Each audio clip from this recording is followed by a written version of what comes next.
Mr. President, Excellencies, Ethan Horn is a father, he is a husband, a social worker.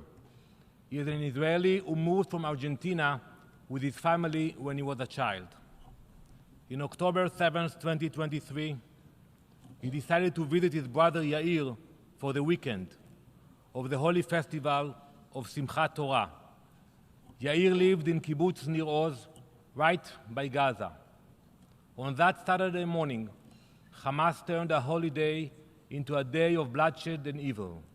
Ethan and his brother Yair huddled inside the safe room of Yair's home. They texted their family. They tried to stay quiet. Then contact was lost. Hamas released a propaganda video showing the two men starved, beaten, and terrified. They had been tortured and starved in Gaza. Yair was released in the hostage agreement in February, but Ethan remains in captivity. For months, there has been no proof of life, no sign of mercy, only agony. Ethan is not alone. He is one of 53 Israeli hostages still held by Hamas. Each one of them is an entire world. However, this General Assembly has failed to treat them as such. You gather here today not to demand their release, not to call out the terrorist regime. No, today is a vote on a resolution that does not condition a ceasefire on the hostages' freedom, a resolution that refuses to condemn their captors, a resolution that rewards the terrorists responsible for their suffering. This resolution does not advance peace. It does not reflect the truths on the ground. It does not reflect the values this institution claims to uphold. Instead of applying pressure on Hamas, the group that started this war and continues to prolong it, this resolution tries to place all the pressure on us, on Israel, the only party actively working to bring its people home. Colleagues, there is a real credible framework already on the table. It was constructed with the support of the US, Egypt, and Qatar. Israel has accepted multiple proposals under it, each time making painful and hard compromises. Hamas has rejected every single one, every proposal, every opportunity. They responded with not negotiating and keeping silent, because Hamas is not interested in peace. It is interested in survival, delay, and the prolonging of terror. But this resolution in front of you says nothing about that. It does not acknowledge the facts. It does not hold Hamas accountable. Instead, it hands Hamas everything it wants: time, leverage, legitimacy. By adopting this resolution today, you will give Hamas political cover. You will strengthen their hand. And you will tell the families of the hostages that their loved ones are no longer your priority. It must be acknowledged that by failing to condition a ceasefire on the release of the hostages, you told every terrorist organization that abducting civilians works, that holding elderly men and young women in tunnels earns you a seat at the table, that you can brutalize the innocent and still be rewarded with resolutions from the world's highest body. This is not diplomacy. It is surrender. You know what Hamas is. You have heard the stories. You have seen the footage. You know they do not care about international law or your resolutions. They care about one thing: power. This assembly is giving it to them. The hostages have not seen sunlight. They have not spoken to their families. Many have been tortured. Many have been murdered. all of them are being denied the most basic forms of human dignity. Somehow, this institution cannot find the strength to condemn Hamas. Instead, you lecture Israel. You accuse us of collective punishment. You pretend that the suffering in Gaza is disconnected from Hamas's constant atrocities. But let me show you the facts. Meanwhile, Israel continues to deliver humanitarian aid, despite the slander contained in this resolution. Over the past weeks, over 16 million meals have been delivered through the new international mechanism in Gaza, Humanitarian Foundation. It was developed in coordination with the US. On Tuesday, June 10 alone, over 2 million meals were distributed across 3 distribution sites. Only today, 36,000 meals were distributed. This mechanism does what the previous one could not. It stops Hamas from stealing the aid. At the same time, hundreds of aid trucks have entered Gaza in recent weeks, but over 500 trucks are still sitting undelivered inside Gaza because of the UN's failure to distribute on the other side. And yet, this resolution claims Israel, and I quote, is using starvation of civilians as a weapon of war. That is a blood libel. This assembly speaks of balance, but this resolution is not balanced. It draws a false and disgusting equivalence between Israeli hostages and Palestinian terrorists.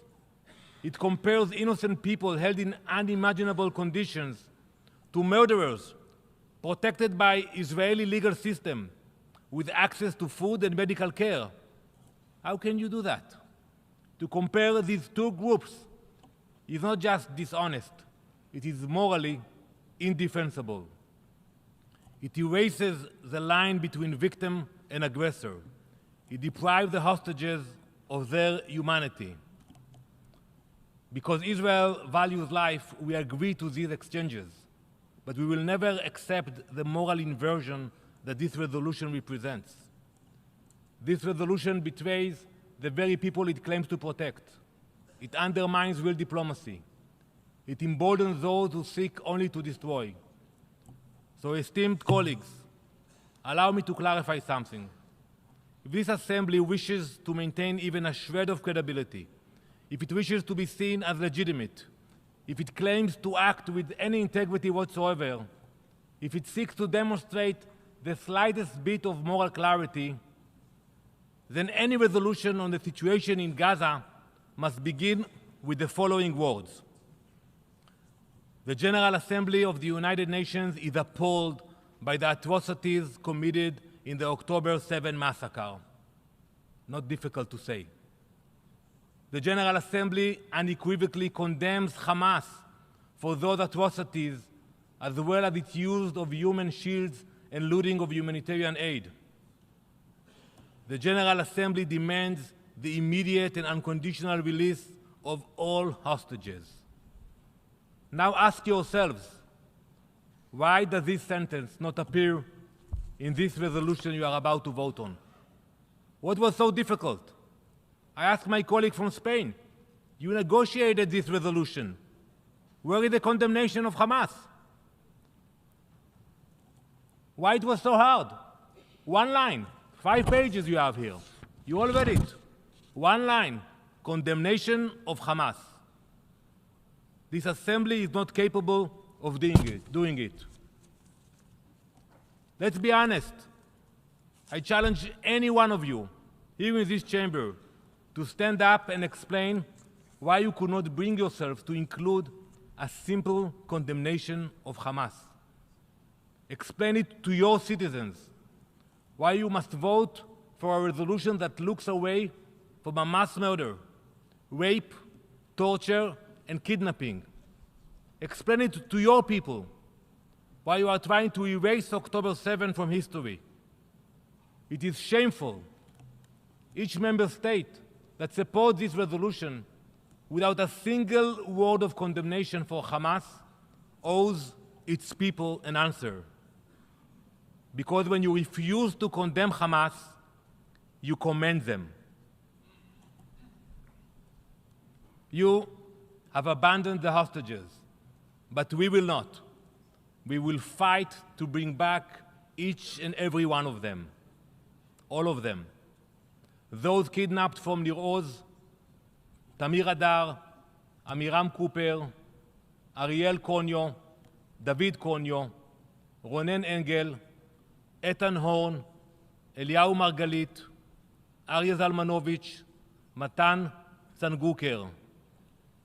Those kidnapped from the Nova Festival, Uriel Baruch, Elkana Buchbut, Ron Bar-Raslevsky, Eviatar David, Guy Gilboa Dalal, Inbar Hayman, Maxim Herkin, Guy Iluz, Segev Khalfon, Bar Cooperstein, Etan Avraham Mor, Yosef Chaim Ochana, Alon Oel, Avinatan Or, Yonatan Samerano, Idan Shtivi.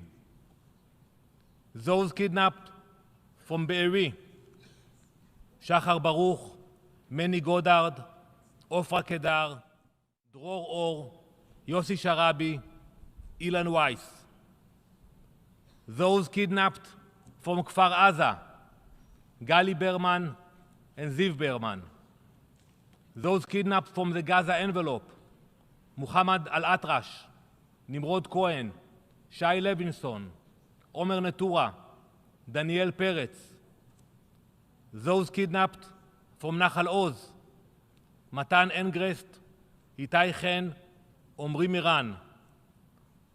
Those kidnapped from Nir Yitzchak, Tal Chaimi, Lior Rudef, and all those kidnapped into Gaza, Adar Goldin, Rand Gvili, Bipin Jushi from Nepal, Etan Levi, Tamir Nimrodi, Daniel Oz, and Joshua Lutu Molal from Tanzania.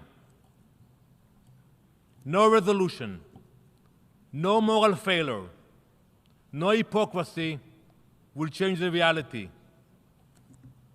Israel will do whatever it takes to bring our people home. Maybe today some in this hall have lost their moral clarity, but we have not. That moral clarity guides us to say to the hostage families, אנחנו נחזיר אותם הביתה, את כולם. We will bring them back, all of them.